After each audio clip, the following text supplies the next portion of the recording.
perundungan yang ada di Indonesia. Nih, kita ada beberapa narasumber nih dari kelas kita. Boleh kenalan nggak? Perkenalkan, nama saya Exilia Savana. Nama saya Anitri Apriliani. Dan nama saya Atitri Aprilianti. Nah, di sini kita akan bahas tentang kasus pembulian anak di bawah umur yang terjadi di Tasikmalaya. Nah, ini kasusnya cukup kompleks sih sebenarnya. Terus juga udah terjadi beberapa bulan lalu dan si korban saja sudah meninggal. Terus juga banyak banget kasus bullying di Indonesia ini yang sudah dicatat oleh KPAI. Nah, pada tahun 2020 saja sudah sampai 119 kasus perundungan terhadap anak. Wah, banyak banget sih. Terus berlanjut ke 2022, KPAI mencatat sekitar 226 kasus kekerasan fisik, psikis termasuk perundungan yang ada di Indonesia. Nah, angka tersebut tuh bukan angka yang kecil, itu angka yang lumayan besar. Terus di sekolah itu juga sekitar ada 24,4% yang terjadi. Wah, berarti sampai ke sekolah juga ya? Iya, angkanya sudah. Terus kita kan ini akan membahas tentang kasus bullying yang terjadi di Tasikmalaya itu. Menurut kalian gimana sih kronologi dari kasus tersebut? Kenapa sampai bisa terjadi pada anak di bawah umur? Nah, sekitar 6 bulan lalu itu beredar berita bahwa ada anak berumur 11 tahun di Tasikmalaya yang terkena perundungan hingga menyebabkan anaknya itu meninggal. Nah, kronologinya itu pertama itu karena beredarnya video yang berdurasi 50 detik. Nah, di video itu menampilkan bahwa anaknya itu sedang dibully oleh teman-temannya, dan yang lebih memiriskannya lagi, anaknya itu dibully untuk bersetubuh dengan kucing. Nah, parah banget itu. Kasus yang unik sih. Ya, kasusnya ya cukup unik juga sih. Nah, karena videonya itu tadi beredar, pertama sih beredarnya di WhatsApp, cuma di WhatsApp. Mungkin ada ya temannya atau siapa gitu sampai memviralkan hingga satu kampungnya itu tahu. Nah, karena anaknya itu merasa malu karena videonya itu tadi tersebar, anaknya malu, anaknya itu tadi kayak mengalami gangguan mental, mengalami tekanan juga kan, karena malu dia mentalnya agak terganggu, sehingga beberapa hari itu dia nggak mau makan, menyendiri di rumah, nggak mau makan, ditanya sama orang tuanya juga diem aja. Nah, hingga menyebabkan anaknya itu tadi pingsan, nggak sadarkan diri. Akhirnya dibawa dah anak itu tadi sama orang tuanya ke rumah sakit. Nah, di rumah sakit anaknya itu didiagnosa terkena peradangan otak, hingga menyebabkan anaknya itu tadi meninggal. Sampai Ya, juga peradangan otaknya tadi karena itu tadi tekanan mental. Karena mentalnya mungkin karena mentalnya sudah jatuh kali ya.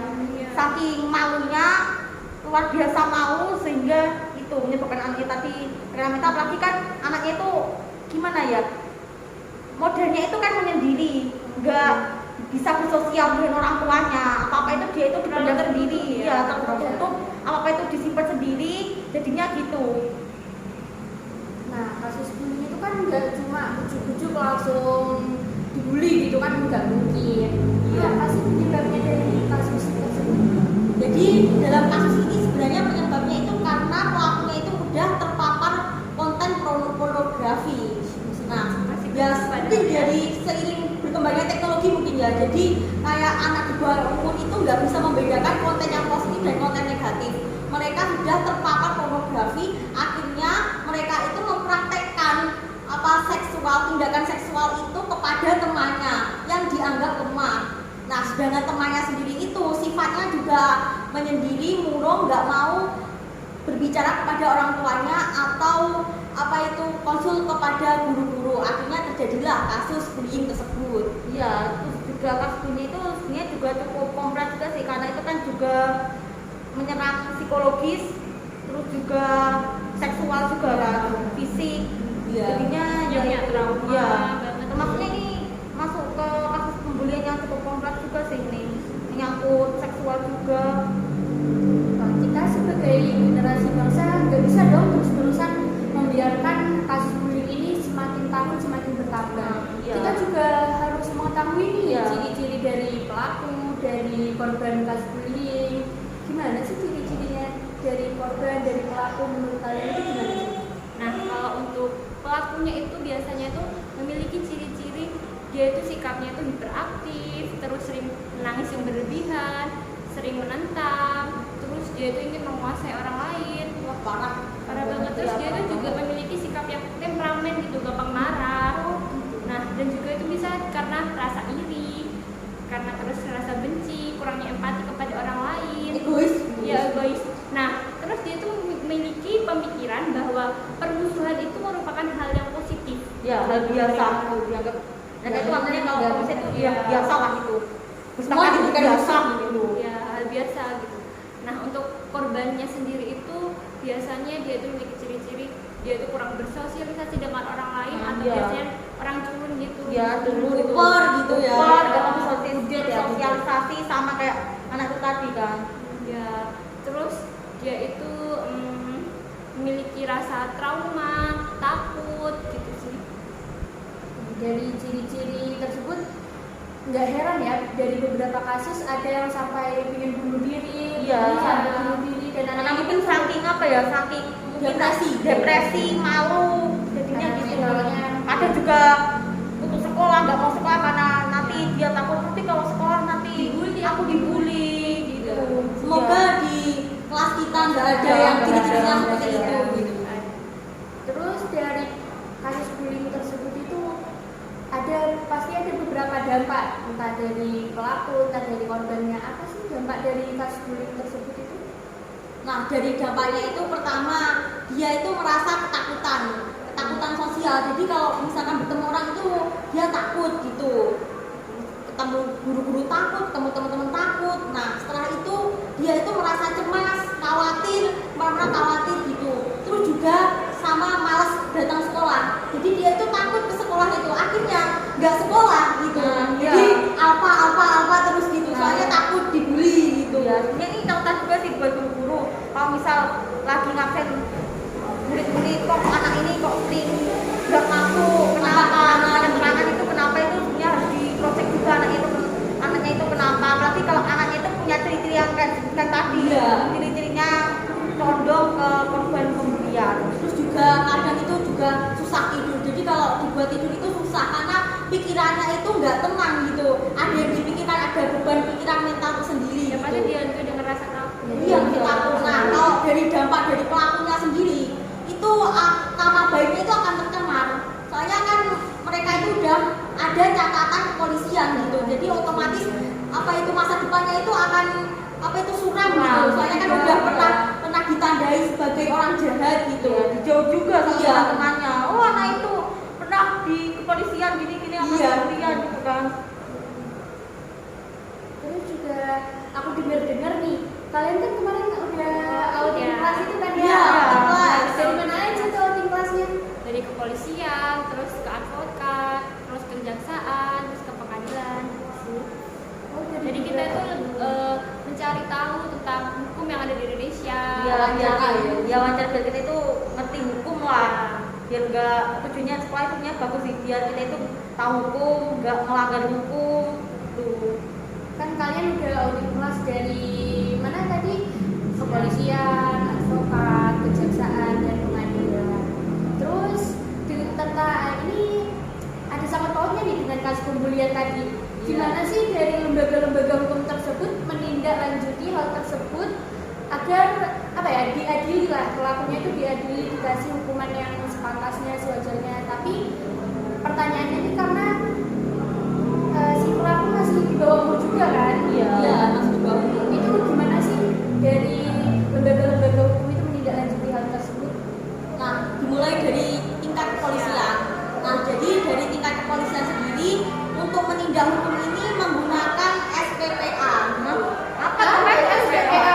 Ya, Jadi SPPA ini singkatan dari Sistem Peradilan Pidana Anak. Nah, dalam hal ini polisi itu tidak berdiri sendiri, akan tetapi membutuhkan bantuan dari beberapa lembaga seperti Bapas. Bapas itu. Nah, Bapas itu adalah Balai Pemasyarakatan. Nah, di sini si pelaku akan dikembalikan kepada orang tuanya karena masih di bawah umur. Akan tetapi dalam pengembalian ini masih dalam pengawasan dari Bapas. Kemudian ada pembinaan dari Dinas Sosial dan dari Lembaga Perlindungan Anak. Nah, selain itu juga didatangkan psikolog. Jadi psikolog ini tugasnya itu untuk memperbaiki psikis dari pelaku agar tidak mengulangi hal yang serupa. Apalagi kan yang tadi pelakunya kan juga anak, jadi kan Iya. butuh buat dia apa ya, Dampingan. didampingi Iya. biar nggak keterusan lah. Nah, terus dari kepolisian kan nggak mungkin nih yang menindak mengadili gitu ya. Iya. Ya kayak yang memutuskan hukuman berapa. Pasti juga ada beberapa step. Seperti dari kepolisian pasti si pelaku juga membutuhkan advokat kan, advokat Iya, sebagai advokat pengacara. betul. Nah, dari advokat sendiri, aku kemarin juga perwakilan dari advokatnya. Nah, menurut pengacara, walaupun kalian sudah melakukan tindak kesalahan atau kejahatan, kalian ini juga wajib dan harus memiliki pengacara untuk mengurangi hukuman yang telah diberikan. Terus ada nih undang-undang tentang bullying, pasal 76C, Undang-Undang Nomor 35 Tahun 2014. Nah, isinya ini setiap orang dilarang menempatkan, membiarkan, melakukan, menyuruh melakukan, atau turut serta melakukan kekerasan terhadap anak. Nah, hal ini jelas bahwa di Indonesia melalui salah satu instrumen hukumnya bahwa pemerintah negara Indonesia itu sangat menentang keras tentang pembulian ini ya. Terus anak ini di dalam dan di lingkungan satuan pendidik wajib mendapatkan perlindungan dari tindak kekerasan fisik, psikis, kejahatan seksual, dan kejahatan lainnya. Terus yang dimaksud dalam undang-undang tersebut itu adalah kekerasan fisik dan kekerasan non-fisik. Upaya non-penal dalam mengatasi pembulian dapat dilakukan suatu program pembuatan yang dimasukkan di dalam kurikulum belajar siswa, dapat berupa mata pelajaran, mini drama, ataupun juga dalam bentuk mata pelajaran. Oh gitu. Oh dipikir berarti kurikulum merdeka ini berarti ada sangkut pautnya ya dengan ini.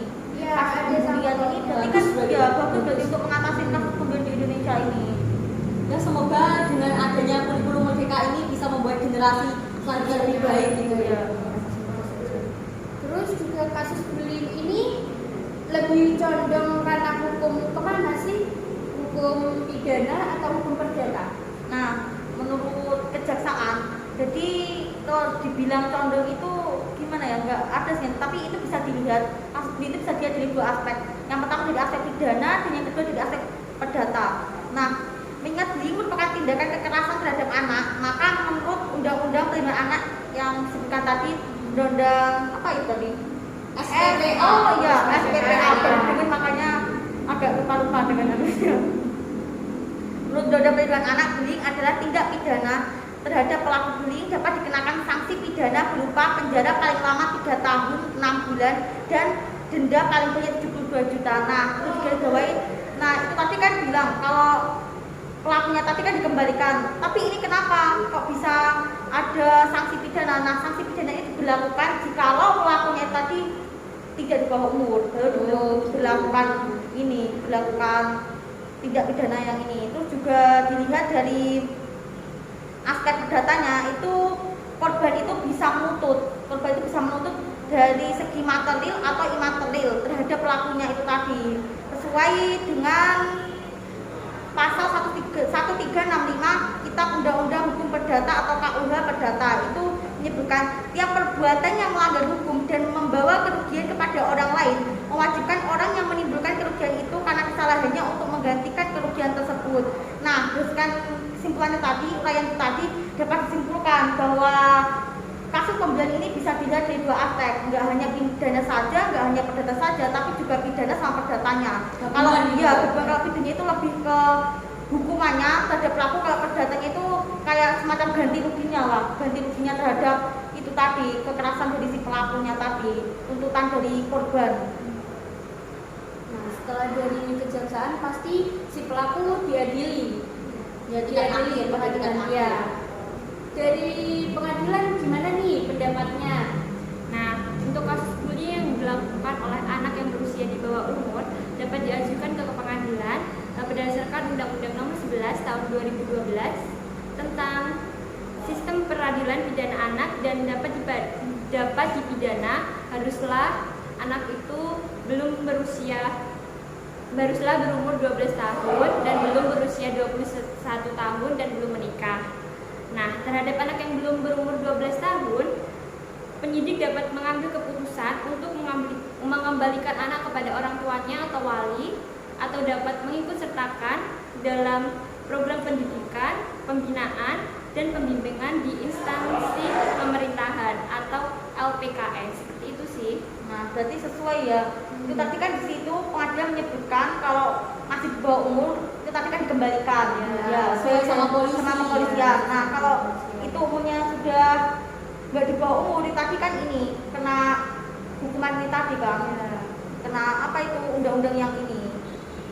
Ya kalau bisa kasus pembelian ini jangan sampai ke tingkat pengadilan itu ya jangan sampai, karena nanti kan kalau urusannya dengan hukum itu kan ribet, terus juga kasihan juga sih, apalagi kalau masih di bawah pelakunya masih anak, harus masa depannya kan masih panjang. Kalau bisa ya jangan sampai lah kalau sampai ke itu, sampai ke peradilan. Nah, aku setelah dengar dari kalian tentang ciri-ciri dari dampak, terus dari jalur hukumnya kayak gimana, emang kasus bullying ini terdengar cukup berat ya hukumannya, apalagi untuk anak di bawah umur, walaupun mereka harus dikembalikan lagi ke orang tuanya.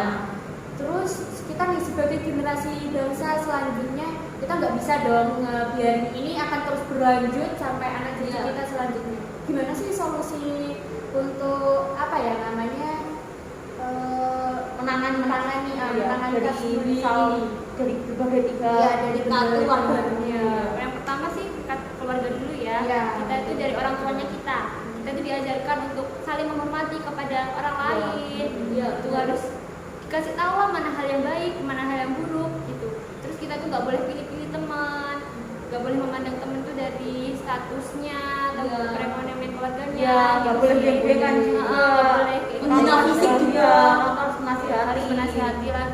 Itu sih yang paling penting kan dari lingkungan keluarga dulu, mungkin dari sekolah, mungkin gimana dari Nah, kalau dari sekolah ini yang harus dilakukan itu guru itu harus sedini mungkin itu bisa mendeteksi bibit-bibit yang akan menjadi pembulian, misalkan menghina temannya, memanggil nama temannya dengan nama ayahnya gitu, misalkan biasanya gitu ya. Itu termasuk pembulian gitu. Terus ada temannya yang agak gemuk atau kurus banget itu dihina-hina, itu guru harus menegur secara pribadi, harus menegur gitu. Kemudian guru juga harus bisa mencontohkan contoh yang bagus, jadi nggak boleh kalau ada siswanya yang melanggar aturan kemudian dipukul, itu nggak boleh, karena itu guru itu kan ada contoh harus beri contoh yang baik. Kemudian sekolah itu juga bisa menerapkan peraturan, misalkan kalau apa itu ada anak yang melanggar peraturan itu diberikan poin. Kita ya di Taruna Bangsa ini ada anak yang melanggar peraturan itu diterapkan poin. Terus kalau poinnya udah lebih dipanggil orang tuanya gitu. Kemudian baru-baru ini SMA 1 Giri Taruna Bangsa juga menerapkan pengecekan HP. Kita tahu jadi apa saja yang dilihat itu konten-kontennya. Kadang itu itu bisa juga sih. Peneroran itu termasuk pembulian juga, tapi kan lewat media sosial. Media sosial itu ya. Ini cocok juga sih dengan itu aturan dari sekolah buat ngecek HP siswa. Jadi ngecek HP itu bukan masalah privasi, tapi untuk pembinaan. Jadi instansi sekolah itu memiliki hak kewenangan gitu. Terus juga pasti ada beberapa solusi nih dari lembaga kesehatan. Ini kalau menyangkut masalah pembulian di Tasikmalaya tadi, sebenarnya dari pihak kesehatan, terutama puskesmas itu juga seharusnya ikut andil juga sih. Tapi kan katanya penyebabnya itu dari pornografi. Nah, pornografi itu kenapa sih bisa terjadi pornografi itu sampai juga anak-anak sampai menerapkan yang apa yang dilihat itu tadi ke temannya. Itu tadi seharusnya pihak kesehatan memberikan edukasi tentang seks, tentang gimana sih apa bahayanya kalau seks bebas itu, apa bahayanya, penyakit yang apa terjadi pada sistem reproduksi gitu. Sekarang ini kan kayak gimana ya, puskesmas itu jarang sih memberikan edukasi seks ke, apalagi itu kan umurnya masih di bawah ya. di bawah umur, itu kan berarti kayaknya masih SD lah itu ya, SD kelas 5 atau 11 itu jarang kalau aku lihat sih ya, jarang sih ada orang puskesmas ke SD memberikan edukasi tentang seks, itu kan jarang banget. Ya, kan? SD itu jarang. Nah, Tapi di SMA 1 Giri Taruna Bangsa ini kapan hari itu mendatangkan dari rumah sakit Yasin, berarti kan berikan ya sosialisasi. kalau SMA 1 gini kan udah jangan ditanya lagi lah, udah Keren ya, keren. sekolah kita Ya, keren banget. udah keren. Nah di SD itu sih yang Yang Ya, jarang ya. Padahal Padahal diperhatikan. zaman sekarang teknologinya canggih-canggih, mereka udah pada pakai HP yang Iya. kita pakai nih Iya. sekarang. Anak SD udah tahu mungkin apa. kadang ya Iya. ada yang bilang gini, anak SD janganlah dikasih edukasi tentang seks, nanti gini itu sebenarnya pemikiran kayak gitu salah juga sih sebenarnya. Justru itu anak SD yang nggak tahu apa-apa, karena sekarang tadi Iya. bergaul udah bebas, anak SD itu sekarang apa sih yang nggak tahu tentang seks aja, itu anak SD Udah tahu mungkin itu sekarang. udah Tapi nggak tahu soalnya pemikirannya itu masih labil. habis, Iya. jadi dia itu mungkin nggak terlalu ngerti. Nah seharusnya itu yang merumuskan itu dari pihak kesehatan juga ikut andil, nggak cuma dari pihak keluarga atau dari sekolah gurunya, tapi juga pihak kesehatan juga. Nah, ini kita udah sampai di penghujung podcast ya. Tapi ini sebelum kita mengakhiri ini, kasih dong pesan dan harapan buat teman-teman kita di luar sana yang mungkin sedang apa ya namanya kayak kena kasus bullying atau gimana. Ya. Kasih semangat lah kita. Silakan siapa yang mau? Jadi harapan saya itu semoga generasi Indonesia itu kedepannya itu bisa lebih baik. Apalagi kita kan generasi sekarang ini menyongsong 2045 generasi emas gitu kan. Ya. Jadi harus dari awal itu harus dibimbing, dibina agar tidak terpengaruh oleh bullying atau kasus-kasus lain gitu. Semoga Indonesia kedepannya semakin sukses, generasinya semakin berprestasi, mengharumkan nama bangsa. Amin. Dan semoga nggak ada terjadi lagi kasus bullying yang sampai korbannya itu meninggal. Iya. Cukup di Tasikmalaya aja gitu sih. Ya, di situ nggak untuk ulang lagi, Iya. terutama di Indonesia. Dibuat pembelajaran lah bagi Iya. semuanya. Ya. Ya sih. Ya. Nah, ini narasumber kita nih keren-keren lah. Makan dulu dong. Nah, kita sudah sampai di penghujung podcast. Mohon maaf jika kita kurang pengetahuan atau kita salah berbicara atau mungkin tindakan kita yang ada di sini kurang. Ya. Mohon maaf dalam penyampaian. Penyampaian. Ya, tutup ya. Bye. Assalamualaikum warahmatullahi Waalaikumsalam wabarakatuh. warahmatullahi wabarakatuh.